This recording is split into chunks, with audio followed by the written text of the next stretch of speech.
Middle class के साथ साथ मैं दूसरा बड़ा मुद्दा जो आज इस वक्तव्य में आपके सामने पेश करना चाहूंगा सर, वो है रेलवे का।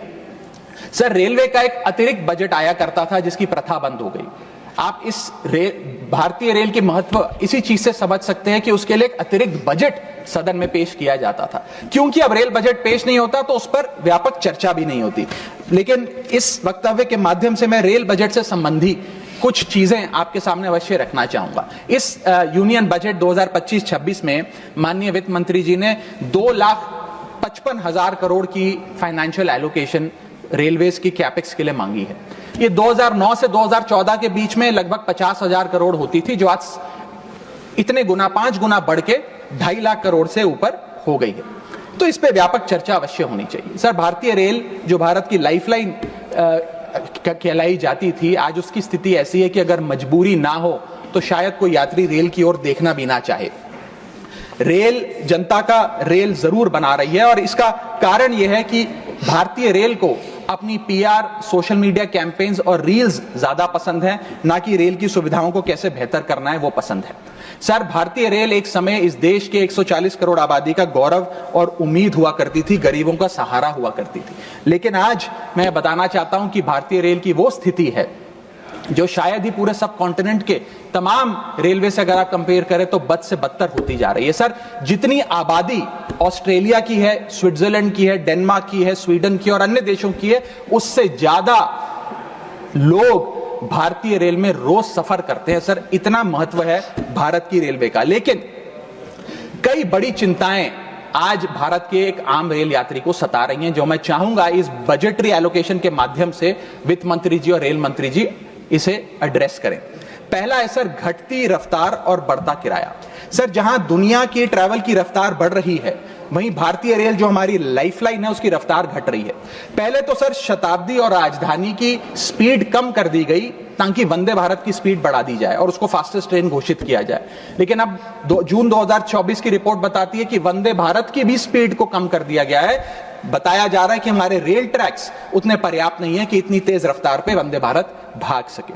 सर, आज हम विश्व गुरु बनने तो अवश्य चले हैं, लेकिन यह बात जाननी भी जरूरी है कि चीन और जापान की सबसे स्लोएस्ट रफ्तार पे चलने वाली ट्रेन भारत की सबसे फास्टेस्ट रफ्तार पे चलने वाली ट्रेन से कहीं ज्यादा तेज दौड़ती है सर।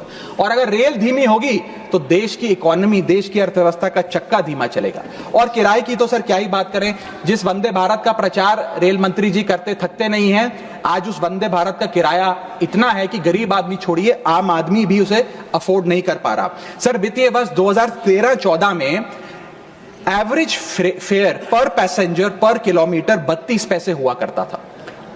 2021-22 वित्तीय वर्ष में ये 107% बढ़ के 66 पैसा हो गया है। सर, इतने रेल के किराए में इजाफा देखा गया है। हवाई चप्पल वालों को हवाई यात्रा कराने का वादा था सर, लेकिन हवाई चप्पल पहनने वालों को इतना निचोड़ दिया कि शायद अब वो रेल यात्रा के भी लायक नहीं रहे। सर, दूसरी समस्या है, बुरी हालात है थर्ड एसी और सेकंड एसी के। थर्ड एसी, सेकंड एसी को सर एक समय पर जनरल बोगी, एक समय पर लग्जरी माना जाता था, लेकिन आज वो जनरल बोगी से भी बुरी स्थिति में है। अगर टिकट मिल भी जाए sir third AC, second AC की, तो सीट मिलने की कोई गारंटी नहीं है, क्योंकि जैसे ही आप बैठेंगे थोड़ी देर में कोई शख्स आकर कहेगा, भाई साहब थोड़ा एडजस्ट करिए, थोड़ा सी रखिए, हमें भी बैठने दीजिए। ये वास्तविकता है। और आप सोशल मीडिया और तमाम तरीके के पोर्टल्स पर आप देखेंगे तो क्या आरामदायक सरकार, क्या आरामदायक यात्रा, आरामदायक सफर भारत सरकार आम रेल यात्री को दे रही है, वो देखकर आप समझ जाएंगे। जैसे कहते हैं ना सर, हिंदी का सफर अंग्रेजी का सफर बन गया है भारतीय रेल के एक यात्री के लिए। कई रूट्स पर आलू की बोरियों की भांति लोगों को ठूसा जा रहा है, और अगर शौचालय में भी, ट्रेन के टॉयलेट में भी सीट मिल जाए तो आदमी अपने आप को सौभाग्यशाली समझता है। सर, जहां भेड़ बकरियों की तरह भोले भाले लोगों को ट्रेन में ठूसा जा रहा है, पूरी टिकट लेकर सुविधा के नाम पे सिर्फ धक्का दिया जा रहा है। और सर, हमारे देश के भोले भाले आम आदमी इसको अपनी किस्मत समझकर स्वीकार कर लेते हैं। सर, मैं तीसरी बड़ी रेल समस्या जो कि है मिसमैनेजमेंट, अव्यवस्था, उस पर आपका ध्यान आकर्षित करना चाहूंगा। सर, पहले तो रेल की टिकट मिलती नहीं, अगर मिल भी जाए आपने अगर 2, ढाई, 3 महीने पहले टिकट बुक कराई हो, टिकट कंफर्म हो जाए तो सीट मिलने की कोई गारंटी नहीं। और सर आप अपना अनुभव देखिए, जब आप सबसे पहले प्लेटफॉर्म पर पहुंचते हैं अपनी ट्रेन में चढ़ने के लिए, तो आपको चारों तरफ सिर्फ गंदगी ही गंदगी नजर आती है। अगर बुजुर्गों के साथ या घर परिवार की महिलाओं के साथ आप ट्रैवल कर रहे हैं तो एक क्लीन वॉशरूम तक आपको मुहैया नहीं कराया जाता। और हालात यह है कि लोग मजबूर हैं प्लेटफॉर्म पर अखबार बिछाकर सोने के लिए, और वेटिंग एरिया के नाम पर तो सर सिर्फ एक नेम प्लेट, एक बोर्ड लगा नजर आता है और कुछ नहीं नजर आता। तो सर ट्रेन पे चढ़ने से लेकर ट्रेन पे उतरने तक की एक बड़ी लंबी फहरिस्त है अव्यवस्था की। यहां तक कि सर आज जब इस ठंड के मौसम में एक यात्री एक लंबा सफर तय करता है ट्रेन में और सोचता है कि थोड़ा आराम कर लूं, कंबल चादर खोल के ओढ़ने का प्रयास करता है, तो उस कंबल चादर से इतनी बदबू आती है, इतनी दुर्गंध आती है, और उसके जवाब में रेल मंत्री और रेल मंत्रालय बताता है कि हम महीने में 1 बार कंबल धोते हैं। महीने में 1 बार कंबल धोएंगे तो सर सुगंध आएगी कि दुर्गंध आएगी, मैं चाहूंगा कि सरकार इसका फैसला ले। हाइजीन रिलेटेड कंप्लेंट्स में पिछले 2 वित्तीय वर्षों में 500% का इजाफा हुआ है। ये दिखाता है कि हाइजीन स्टैंडर्ड्स को कितना कॉम्प्रोमाइज करती जा रही है हमारे देश की रेल। और सर अगर प्लेटफॉर्म पे भूख लग जाए तो आपको पानी वाली चाय, गंदे तेल में तले समोसे और छोले भटूरे अवश्य मिल जाएंगे। और इसी के साथ साथ अगर आपने IRCTC का खाना बुक किया हो और रेल विभाग आपको खाना दे, तो जब वेज थाली आप मंगाएंगे तो उसमें आपको कॉम्प्लीमेंट्री मच्छर, कॉकरोच और कीड़े मकोड़े भी नसीब हो सकते हैं। जब आप वेज थाली ऑर्डर करेंगे और ये आपको नसीब नहीं होंगे तो सूखी रोटी, कच्चे चावल और पानी जैसी दाल तो अवश्य मिलेगी। सर महाकुंभ को लेकर कई आयोजन बड़े बड़े किए गए और कहा गया कि भारतीय रेल बड़ी सक्रिय होकर महाकुंभ का आयोजन कर रही है। मैं बताना चाहूंगा कि प्रयागराज का रेलवे स्टेशन और आसपास के कई रेलवे स्टेशन को बंद करना पड़ा क्योंकि सरकार क्राउड मैनेजमेंट नहीं कर पाई। और कहां पर ये स्पेशल ट्रेन चल रही है महाकुंभ के लिए, मैं पूछना चाहूंगा कोई व्यक्ति है जिसके पास एक स्पेशल ट्रेन की कंफर्म टिकट है सर? और सर मैं चौथी बड़ी चीज जिस पर आपका ध्यान आकर्षित करना चाहूंगा वो है आम आदमी से लूट। सर पहले तो IRCTC की वेबसाइट का इंटरफेस कुछ इस प्रकार है कि आप टिकट बुक नहीं कर पाएंगे। जब बुक करने के लिए थर्ड पार्टी एप्स पे जाएंगे तो वो आपसे मोटा कमीशन लेंगी। अब खुदा ना खास्ता आपकी यात्रा कैंसिल हो जाए तो मोटा कैंसिलेशन चार्ज भी आपसे वसूला जाएगा। और प्लेटफॉर्म टिकट की तो क्या बात करें सर, आपके सगे संबंधी अगर आपको प्लेटफॉर्म पर छोड़ने आए तो कितना प्लेटफॉर्म पे खर्चा होता है, कितनी प्लेटफॉर्म टिकट किस रेट पर वसूली जाती है वो आपको पता है सर। और हालात ऐसे हैं कि वहां पर बिस्लरी का पानी आप प्लेटफॉर्म पर खरीदिए तो बिलसेरी का नकली पानी आपको दिया जाता है। ऐसे ऐसे ब्रांड्स के चिप्स, चॉकलेट्स, बिस्किट्स और पानी दिया जाता है जिन ब्रांड्स का आपने कभी नाम नहीं सुना। सर 5वीं समस्या है ज्यादा से ज्यादा नॉर्मल ट्रेन चलाने की आवश्यकता। सर बुलेट ट्रेन और वंदे भारत से ज्यादा किफायती यात्रा नॉर्मल ट्रेन में हो जाए तो देश का आम आदमी खुश हो जाएगा। आज इस भीषण महंगाई और भयंकर बेरोजगारी का आलम कुछ इस प्रकार है कि लोगों के पास समय ही समय है लेकिन पैसा नहीं है। भले ही आप आधा 1 घंटा रफ्तार धीमी कर दें लेकिन 2000 रुपए में मिलने वाली टिकट को ट्रेन की 500-600 रुपए कर दें तो आम आदमी का बहुत भला हो जाएगा।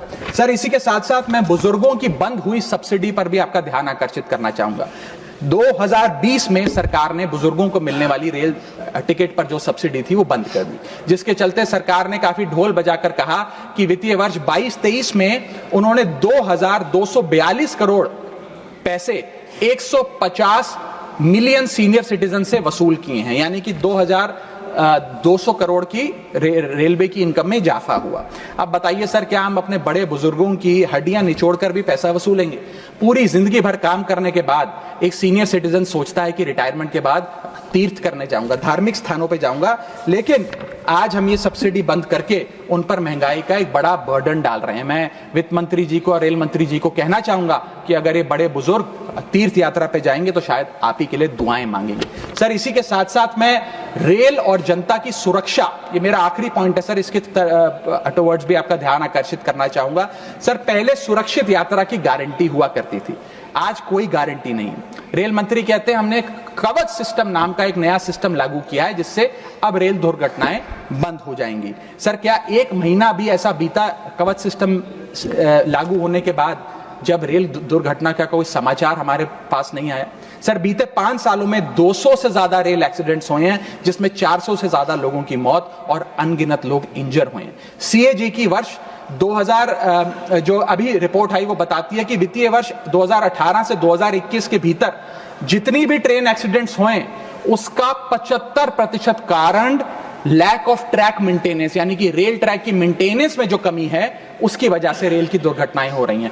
हम ये हाउस 2.5 लाख करोड़ रुपए सैंक्शन करने जा रहा है भारतीय रेल को। मुझे उम्मीद है कि कम से कम ट्रैक मेंटेनेंस तो ठीक ठाक तरीके से रेलवे विभाग कराएगा।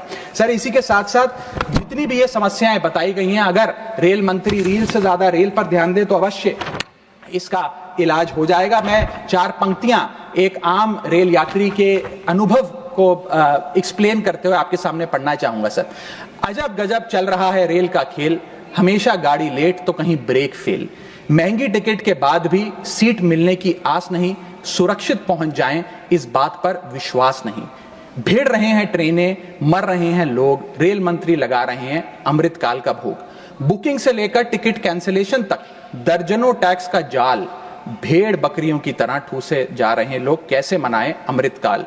बेरोजगारों के देश में हो रही है बुलेट ट्रेन की बात, सरकार कैसे समझेगी आम आदमी के मन के जज्बात। रेल मंत्री को रेल नहीं रील पसंद है, टिकट के नाम पर मनमाना बिल पसंद है, खाना मांगने पर मिलता है कॉकरोच, छिपकली और मच्छर। इतना बदहाल हो चुका है हमारी लाइफलाइन का स्ट्रक्चर। आखिर कैसे सुधरेगी व्यवस्था, कैसे बदलेंगे हालात, सरकार समझने को तैयार नहीं।